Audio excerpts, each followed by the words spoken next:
¿Tá? La unidad de comunicación de la Intendencia de Artigas continúa recorriendo la región. En este caso nos encontramos en la ciudad hermana de Quaraí, porque aquí se realiza el primer encuentro, el primer seminario binacional, Patrimonio y Memoria Saladeiro. Gracias por recibirnos, prefeito. Estamos con el secretario general también de la Intendencia de Artigas, el doctor Augusto Rodríguez. Vai ser esse primeiro encontro, né, onde a gente vai resgatar toda a história, né, do nosso Saladeiro, né, que envolve essas duas cidades irmãs.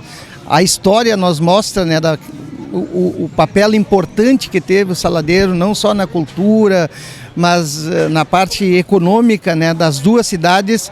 E esse encontro vem resgatar a memória. A URGS, né, a Universidade Federal do Rio Grande do Sul, ela está presente aqui com seus mestres, com seus professores, para que a gente possa resgatar essa importante história dos nossos dois países, né? Es importante siempre, como decimos cada vez que lo visitamos, ese tipo de reuniones, ese vínculo entre las dos ciudades, entre los dos países en este caso. Cultura integra, né? Cultura, ela une. A cultura é o resgate da nossa história. Então, é extremamente importante para nós, né? Para as duas cidades, para os dois países.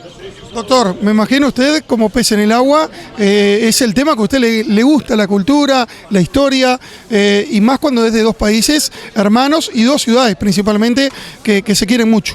Efectivamente, y especialmente en este tema, el de los saladeros, ¿verdad?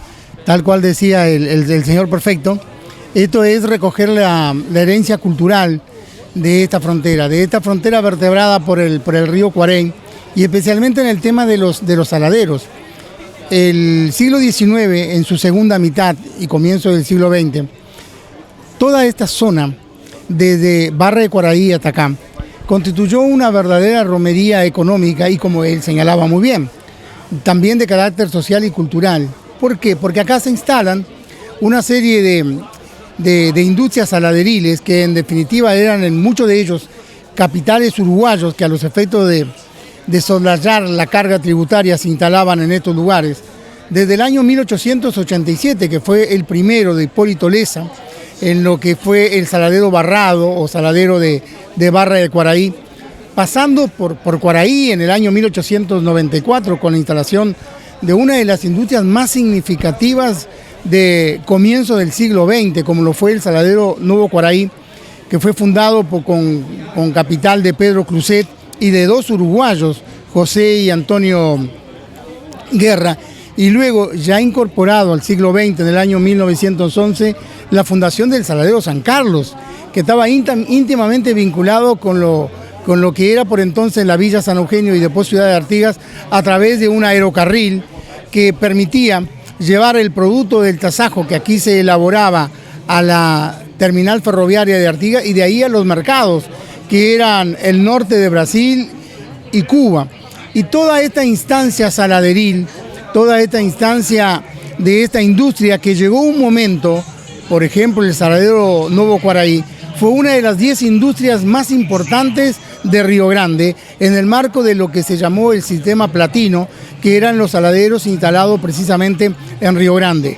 El último de estos saladeros en esta zona fue en el año 1924, donde hoy se hacen las exposiciones ferias en el local Chiflero de la Asociación Agropecuaria de Artigas, que habría de funcionar hasta el año 1934. Pero vaya sí, estos saladeros han jugado un papel importante, no solamente desde el punto de vista económico, sino desde el punto de vista social y desde el punto de vista cultural. Es más, esta zona que es tan afecta al fútbol, el fútbol en esta zona nace junto a los saladeros.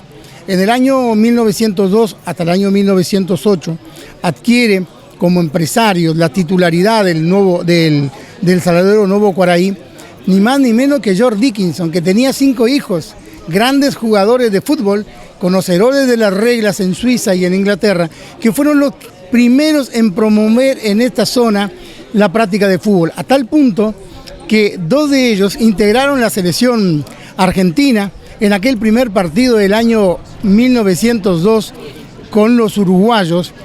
Jugaron 2 de los Dickinson, Carlos Edgardo, que era un gran jugador de fútbol, había nacido precisamente en Buenos Aires y había jugado en el Belgrano, y George Nelson, el menor de ellos.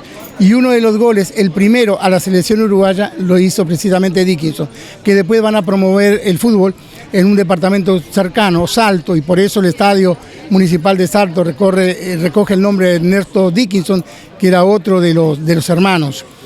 Aquí comenzaron la práctica de lo que sería después el Club San Eugenio. Y por eso que en el año 1908, cuando se crea la primera liga de fútbol del departamento de Artigas, la integran 3 clubes uruguayos: San Eugenio, el Delcano del fútbol uruguayo, Ferrocarril Uruguay y un cuadro de Cuaraí, el Nuevo Cuaraí, que respondía precisamente al establecimiento saladeril. Vaya entonces si tendrá importancia este tema de los saladeros, no solamente para estas 2 ciudades vecinas, yo diría que para toda la región.